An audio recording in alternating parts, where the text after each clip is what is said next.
When you're learning new moves or working the moves that you already know, are you thinking about the context of those moves? Today I'm going to go over why context is the most important thing when you're talking about these things and when you're learning any new move. And if you're not thinking about the context of the move that you're working, then you're doing it wrong. You might look perfect. You might look in the mirror and say, I look exactly like the coach. But if you don't understand the surrounding concepts of why that move works, then you're not really working the move.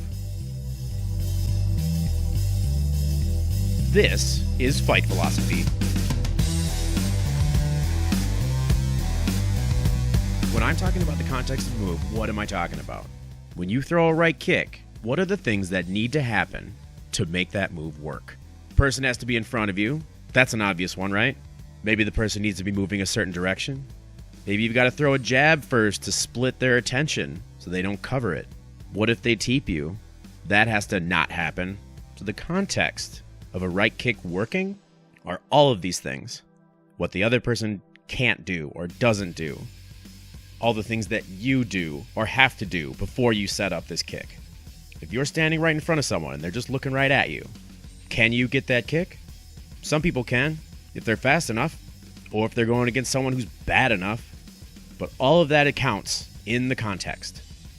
If you've got the fastest kick in the world, then the number of times, the number of contexts that you can use that move are a lot, because you're too fast to let people see it.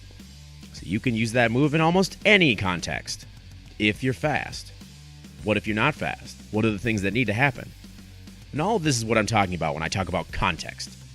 The perfect example, the most extreme example, was the Showtime kick by Anthony Pettis. When this happened, it was a legendary moment in MMA history.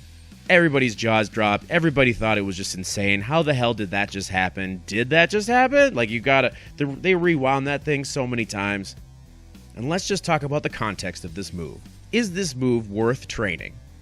First, let me say, work whatever move you want, right? All moves are worth training. You can train whichever move you want. It's up to you. You can do whatever. You can do all the flippy kicks you want. Doesn't matter. But if you're thinking about moves that actually work, the context matters.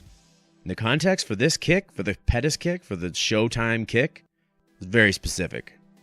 When you watch him do it, he has to run at the cage at a certain amount of speed so he can jump onto it and then kick off of it. And the cage has to have a certain amount of tensile strength to jump off. You got to be explosive enough to jump twice. You got to be fast enough. Henderson just happened to not throw when he started running at him. He just decided to circle. So that has to happen. The guy has to choose not to hit you. Then you've got to land. You have to hit the kick. It's got to be a certain distance away. You got to hit that kick, and then you got to land on your feet. All those athleticism is super important. And that doesn't even count the basic fundamentals of having regular balance and a good stance and awareness, spatial awareness of what's happening around you. So by all means, train that kick, but the context for that kick is pretty damn specific, wouldn't you say? And you go on the other side of this and just think about the jab. How many contexts can you use the jab? There's tons. There's tons of times you can use the jab. Sometimes the jab doesn't even have to actually land. It just needs to distract or hit him in the glove or some other stupid crap. So by all means, work the jab. There's way more opportunities to use your jab in any situation than there is the Showtime kick.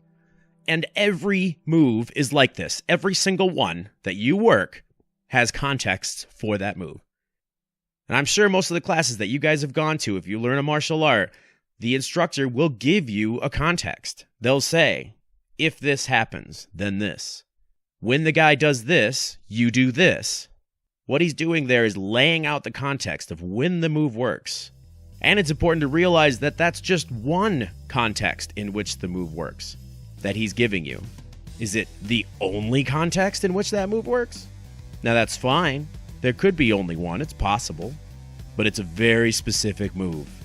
You usually want to work the moves that have a lot of context in which they can work successfully. Now you don't have to. You can do whatever move you want, all the sweeps and the cool flippy kicks and just do the Pettis kick. Who cares? I don't care. You can do whatever you want. Have fun with it. But at the end of the day, if you're not thinking about the context of the move, you're really not working it correctly. In the long run, it'll help you immensely if you can keep thinking about the context of what you're working. All right, guys, thanks so much for watching. Like and subscribe. Put a comment down there about the context of moves that you usually work. I would love to read about them. I'll talk to you guys next time.